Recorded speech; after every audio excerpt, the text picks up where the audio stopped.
18वीं लोकसभा का पहला सत्र सोमवार से शुरू होने जा रहा है। यह सत्र जो 3 जुलाई तक चलेगा। यह शपथ प्रोटेम स्पीकर के पद पर नियुक्त किए गए सदन के वरिष्ठ सदस्य भर्तृहरि महताब के और उनके सहयोगी पीठासीन अधिकारियों द्वारा दिलाई जाएगी। वहीं 27 जून को राष्ट्रपति द्रौपदी मुर्मू संसद के दोनों सदनों में संयुक्त सत्र को संबोधित करेगी। परीक्षाओं में गड़बड़ी, प्रोटेम स्पीकर की नियुक्ति सहित कई मुद्दों पर विपक्षी दलों की नाखुशी के बीच 18वीं लोकसभा का पहला सत्र सोमवार से शुरू होने जा रहा है, जो 3 जुलाई तक चलेगा।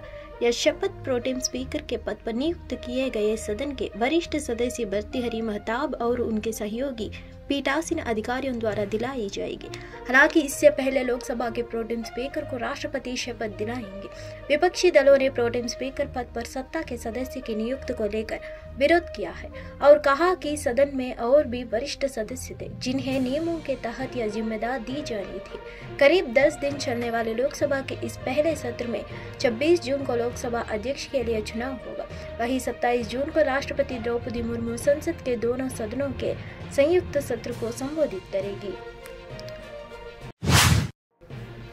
रूस के दक्षिणी प्रांत दागिस्तान में ईसाइयों और यहूदियों के धर्मस्थल पर अत्याधुनिक हथियारों से अंधाधुंध गोलीबारी किए जाने की खबर है। गोलीबारी दागिस्तान के डरबंट शहर में हुई है। समाचार एजेंसी पीटीआई ने एपी के हवाले से बताया कि दागिस्तान के गवर्नर ने बताया कि बंद कदारियों के हमले में 15 से अधिक पुलिस कर्मियों और कई नागरिकों की हत्या कर दी गई है। वहीं सुरक्षा बलों ने जवाबी कार्रवाई में 6 आतंकियों को मार गिराया है। हमले में 20 से अधिक लोगों के घायल होने की भी खबर है। एक मीडिया रिपोर्ट के अनुसार रूस के दागिस्तान में रविवार को आतंकियों ने 2 चर्चा, एक सिनेगांग और एक पुलिस पोस्ट पर हमला किया। क्षेत्र में सोमवार, मंगलवार और बुधवार को शेख दिवस मनाया जा रहा है। दागिस्तान के आंतरिक मंत्रालय ने कहा कि हथियारबंद लोगों के एक समूह ने कैस्पियन सागर के स्थित डरबंट शहर में एक सिनेगांग के और एक चर्चा पर गोलीबारी की। इससे दोनों जगह आग लग गई है। लगभग उसी समय मार्क छरकाला और एक चर्चा और एक यातायात पुलिस चौकी पर हमले की खबरें सामने आई है। अधिकारियों ने क्षेत्र में आतंकवाद विरोधी अभियान चलाया और 5 हमलावरों को मार गिराया। हालांकि गवर्नर का कहना है कि 6 बंदूकधारियों ने मार गिराया है। फिलहाल इसकी स्पष्ट पुष्टि नहीं हो सकी है। गर्मी से राहत के बीच मौसम विभाग ने आज भी बारिश का पूर्वानुमान जारी किया है। राजधानी दिल्ली समेत राष्ट्रीय राजधानी क्षेत्र में पारा 40 डिग्री के नीचे चला गया है। हालात मानसून के अनुकूल है और जम्मू कश्मीर, लद्दाख, उत्तराखंड, हिमाचल और हरियाणा में भी बारिश होने की असर है। राष्ट्रीय राजधानी में मानसून आने से पहले बारिश ने भीषण गर्मी से राहत दिलाई है। मौसम विभाग ने सोमवार व मंगलवार को भी दिल्ली में आंधी के साथ बारिश की संभावना जताई है। दक्षिण पश्चिम मानसून देश के आधे से अधिक हिस्से तक पहुंच गया है। रविवार को मानसून लगभग परे मध्य प्रदेश, छत्तीसगढ़, उड़ीसा, गुजरात, बिहार और झारखंड के कुछ हिस्सों में आगे बढ़ा है। अगले कुछ दिनों में बिहार, झारखंड, गुजरात के शेष हिस्सों व राजस्थान और पूर्व उत्तर प्रदेश में इसके आगे बढ़ने के लिए परिस्थितियां अनुकूल है। गुजरात के द्वारका में भारी बारिश के कारण खंबालिया इलाके में जाम जैसी स्थिति है। कई इलाकों में जलभराव जैसी स्थिति है।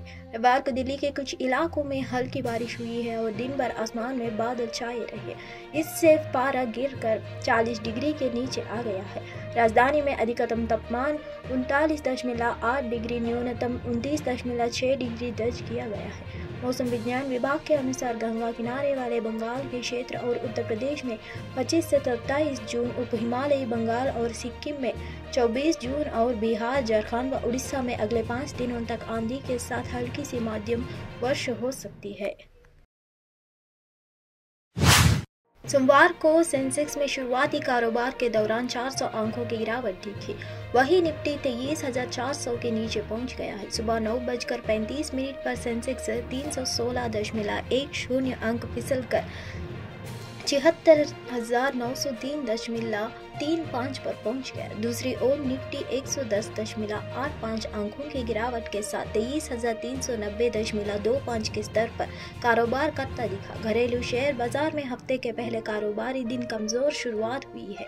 सोमवार को सेंसेक्स में शुरुआती कारोबार के दौरान 400 अंकों की गिरावट दिखी है। वहीं निफ्टी 23,400 के नीचे पहुंच गया है। सुबह 9:35 पर सेंसेक्स 316.10 अंक फिसलकर 74,903.35 पर पहुंच गया है। दूसरी ओर निफ्टी 110.85 अंकों की गिरावट के साथ 23,390.25 के स्तर पर कारोबार करता दिखा।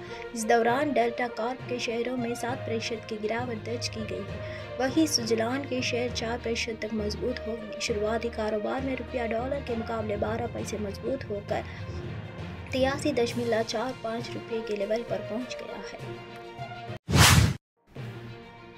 केरल भारतीय जनता पार्टी के अध्यक्ष के सुरेंद्र ने रविवार को कांग्रेस नेता राहुल गांधी द्वारा वायनाड के मतदाताओं को लिखे पत्र पर प्रतिक्रिया दी है। केरल बीजेपी अध्यक्ष के सुरेंद्र ने कहा कि यह महज एक राजनीतिक नौटंकी है। राहुल गांधी ने वायनाड के लोगों के साथ विश्वासघात किया है। राहुल ने वायनाड के लोगों को लिखा भावुक पत्र। कांग्रेस नेता राहुल गांधी ने रविवार को वायनाड के लोगों को एक भावपूर्ण पत्र लिखा।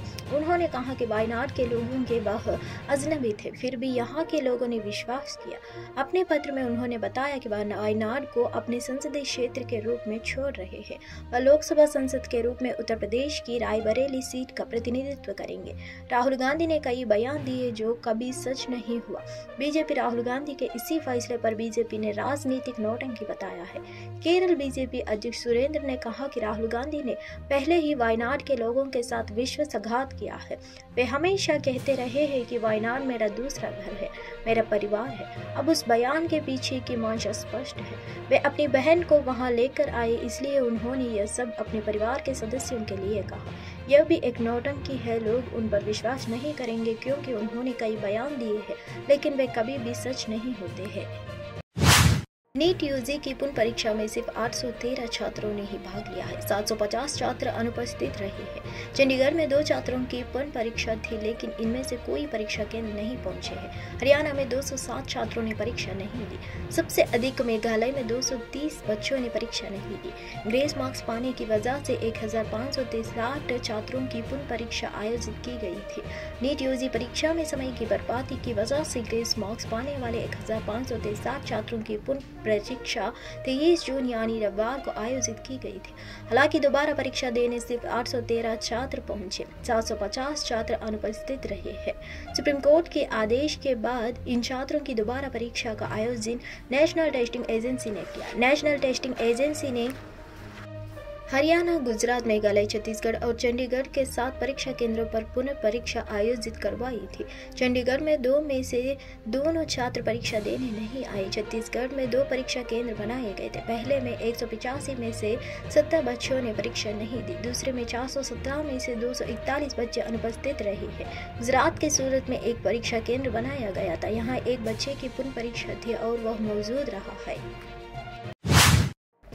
आईसीसी T20 विश्व कप में सेमीफाइनल की जंग और भी रोचक हो चली है।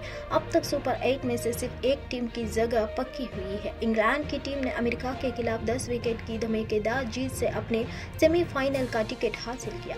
ऑस्ट्रेलिया की टीम भारत के खिलाफ कारो या मारो या मुकाबले में खेलने वाली है। आईसीसी ने इस बार ऐसा शेड्यूल बनाया जिसमें कंगारू टीम को लगातार 2 दिन में 2 मैच खेलना पड़ रहा है। टीम को आराम करने का मौका नहीं मिलने वाला है। सुपर 8 के मुकाबले 25 जून को खत्म हो जाएंगे। अफगानिस्तान और बांग्लादेश के मुकाबले के साथ ही सेमीफाइनल की सारी टीमें पक्की हो जाएगी। ग्रुप 1 में शामिल चारों टीमों में से भारत का दावा सबसे ज्यादा मजबूत लग रहा है। ऑस्ट्रेलिया की टीम को अफगानिस्तान के खिलाफ उलटफेर का शिकार होना पड़ा है। इस बार के बाद उसे भारत को बड़े अंतर से हराना होगा, वरना उसकी सेमीफाइनल की उम्मीद लगभग खत्म हो जाएगी। टीम के सामने सबसे बड़ी मुश्किल यह है कि उसे लगातार दूसरे दिन मैच खेलना पड़ रहा है।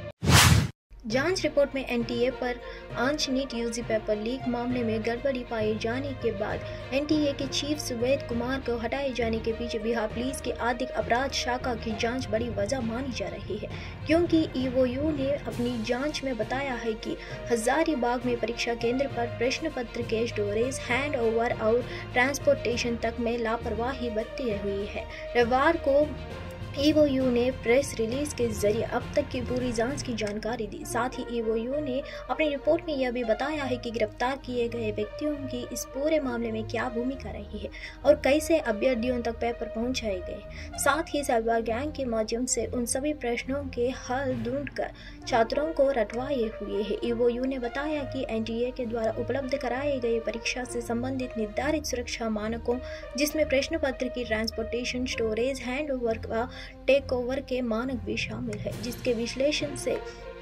पता चला कि संबंधित के द्वारा इनका अनुपालन पूर्ण रूप से नहीं किया गया है, जिसके चलते इनके द्वारा प्रश्न पत्रों के बॉक्सों और एनवेलप के हुई छेड़छाड़ को नहीं पकड़ा जा सकता है। इस पूरी चेन ऑफ कस्टडी में किस स्तर पर एवं किस समय ब्रीच हुआ है, इस संबंध में गहन अनुसंधान किया जा रहा है।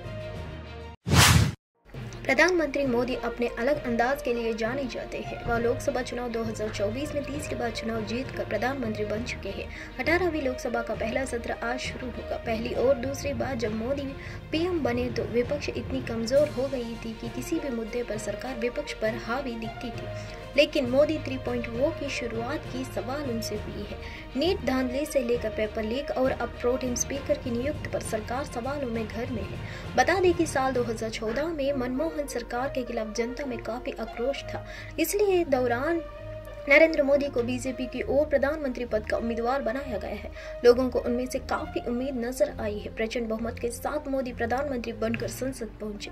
उस समय जब पहली बार देश के संसद भवन पहुंचे तो वह पहले संसद की सीढ़ियों पर सिर झुकाकर लोकतंत्र के मंदिर की चौखट पर साष्टांग होकर प्रणाम किया है। उस समय किसी को भी यह उम्मीद नहीं थी कि प्रधानमंत्री मोदी अचानक संसद की सीढ़ियों पर साष्टांग होकर लोकतंत्र के प्रति अपनी श्रद्धा जाहिर की है।